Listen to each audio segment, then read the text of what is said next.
Сәлеметсіздер ме, оқушылар? Бүгінгі біздің сабағымыз жаратылыстану пәні. Олай болса барлығымыз тақтаға назар аударайық. Бүгінгі біздің сабағымыздың тақырыбын осы суреттерге қарап анықтаймыз. Осы суреттер арқылы қарайық балар. Бүгінгі сабағымыздың тақырыбы қандай? Дұрыс айтасыңдар балар. Бүгінгі біздің сабағымыздың тақырыбы электр тоғы туралы болмақ. Біз электр тоғын қайдан аламыз? Күннен, жел арқылы, судан алады екенбіз. Бүгінгі біздің сабағымыздың тақырыбы электр тоғын қандай денелер өткізеді? Сабағымыздың мақсатына тоқтала кетсек, бүгін сендер электр тоғын өткізетін және өткізбейтін заттармен танысасыңдар. Түрлі материалдардың көмегімен электр тоғын өткізуін зерттейтін боласыңдар. Сабағымызды бастамас бұрын тарихқа көз жүгіртейік. Электр энергиясы туралы алғашқы ұғымдар бұрынғы заманнан бастап зерттеліп келе жатыр. Бірақ та 16 ғасырдан бастап бұл құбылыс егжей-тегжейлі зерттеледі. Енді өмірді электр энергиясыз елестету мүмкін емес. Ал электр энергиясы туралы түсінікті ең алғашқы енгізген француз физигі Ампер Андре Марибо.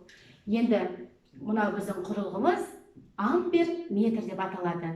Бұл тоқ өлшейтін құрылғы. Ал енді жаңа сабағымызға көшейік.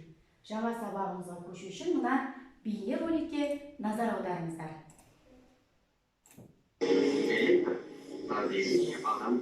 Мен жасалатын заряд ағыны. Ол қауіпті болуы мүмкін. Сөйте тұра өте пайдалы.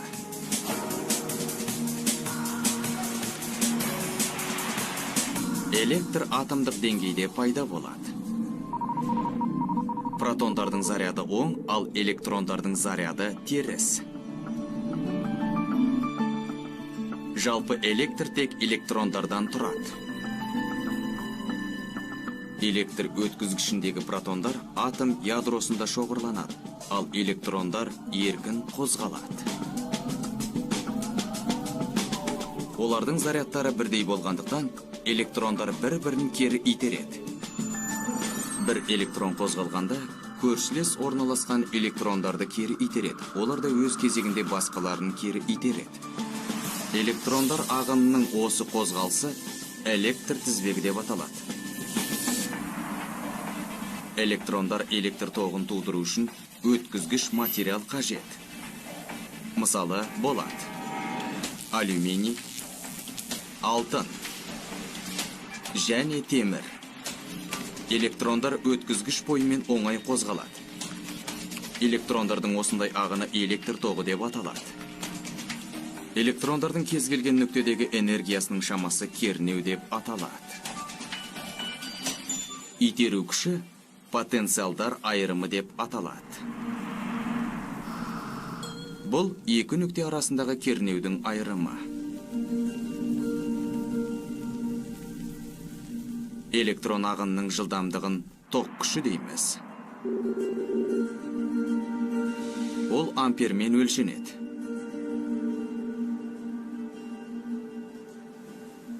Протондар мен электрондар резеңке секілді изоляторлық материалда еркін қозғалады. Сондықтан, онда электр тоғының ағыны болмайды. Электр тоғын әртүрлі әдістермен алуға болады. Көп мөлшерде алу үшін электр станциялары керек. Ал шағын мөлшерін батареялары бере алады. Біз бүгінгі әлемді қамтамасыз етуге жеткілікті электр энергиясын өндіріп, оны түрлендіре аламыз. Бұл адамзат жетістіктерінің бірі.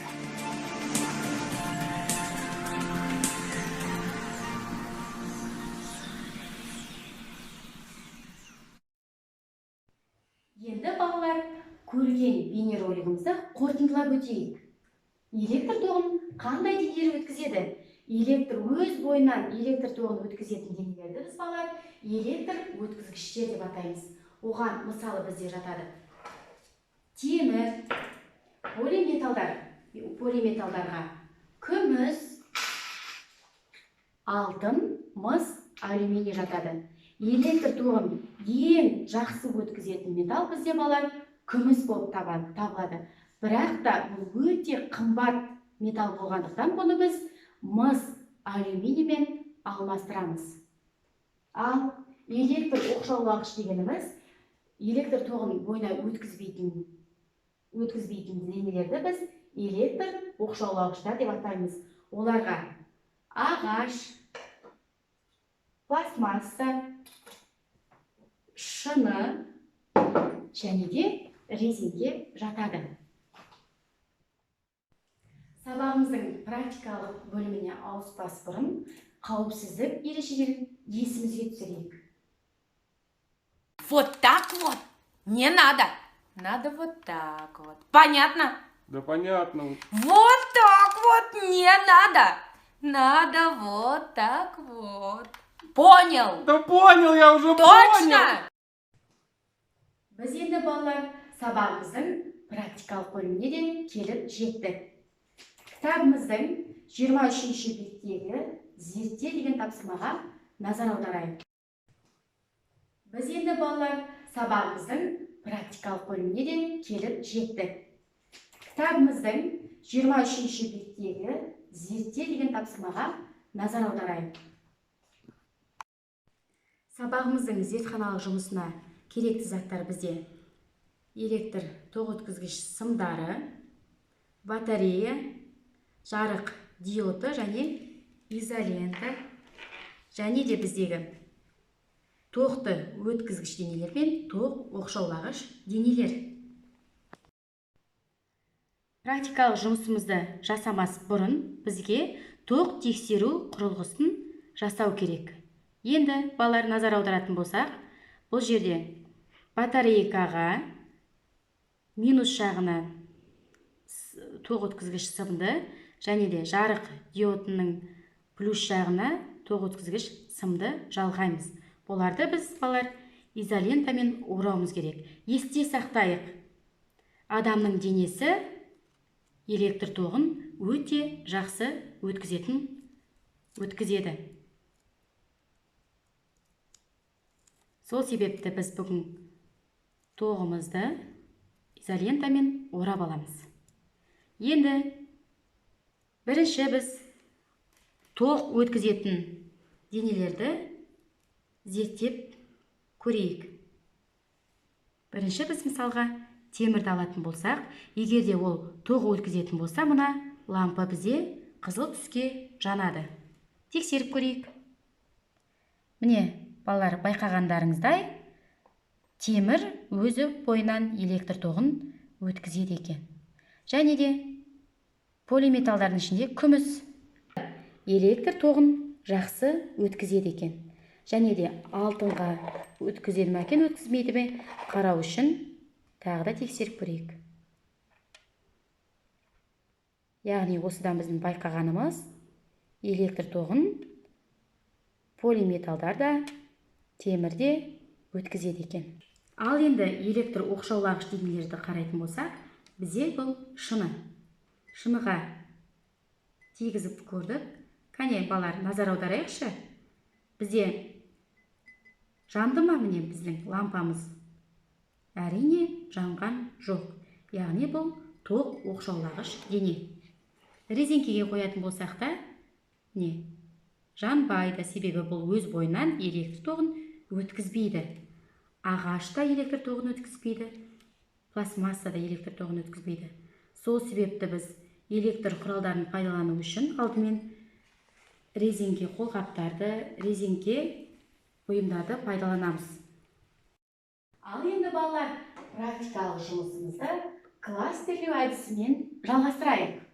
Осы видеоны паузаға қойып, сканер, QR кодты сканерден өткізіп, бізбен бірге тапсырма орындаңыздар. Тапсырмамыз бүгінгі сабаққа қатысты электр өткізгіштер электр оқшаулағыштар тобы болып екіге бөлініп тұр. Енді балалар, берілген осы денелерді екі топқа бөлуіміз керек. Қайсысы электр өткізгіштерге, қайсысы электр оқшаулағыштарға жатады. Дайын болса, бастайық. Күміс қандай? Қайсыған жатады? Электр өткізгіштерге ме, электр оқшаулағыштарға? Жарайсыңдар, тамаша. Күміс электр өткізгішке жатады. Ағаш қайда жатады екен балалар? Иә, тамаша, ол электр оқшаулағыштарға жатады. Алюминий болса ше балалар?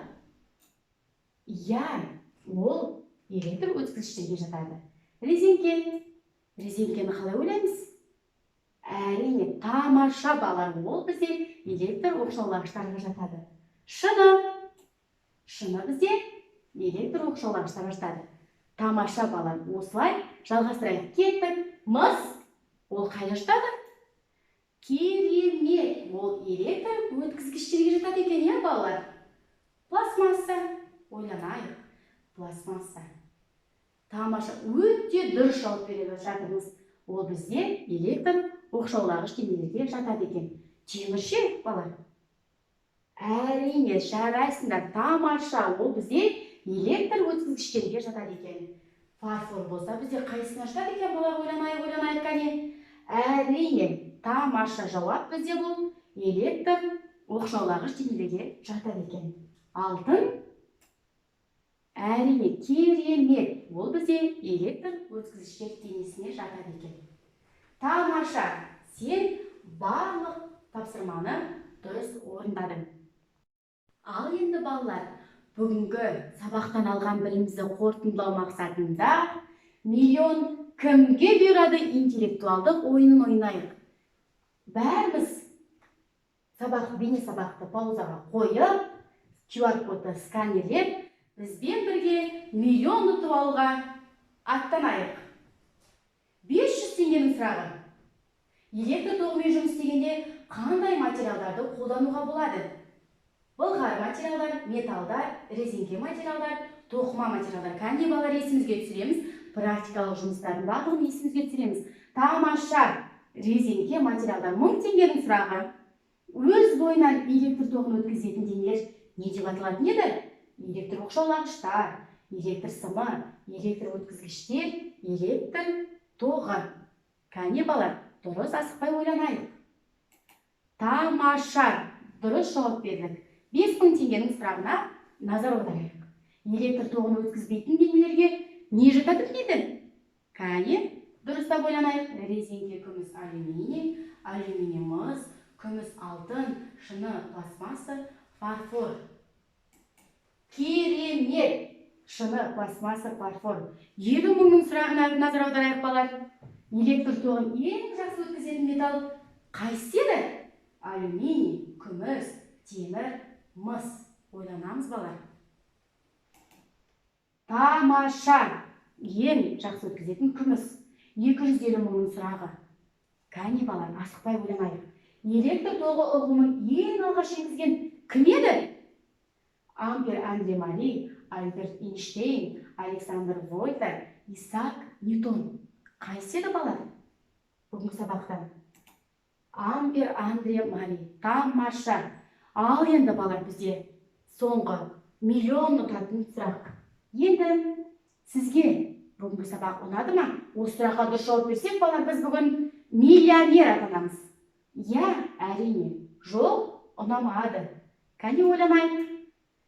Тамаша балалар, құттықтаймын, жарайсыздар. Сіз бүгін миллионер атандыңыз. Ал енді балалар, бүгінгі сабағымызды қорытындылау мақсатында кері байланыс жасайық. Мына сілтеме арқылы өтіп, өз ойларыңызды білдіріңіздер. Бүгінгі сабағымызда біз мақсатымызға жеттік. Біз электр тоғын өткізетін, өткізбейтін денелермен таныс болдық. Және де зерттеу жұмыстарын жүргізу арқылы қай денелер электр тоғын өткізеді екен, қай денелер электр тоғын өткізбейтінін ажырата білдік.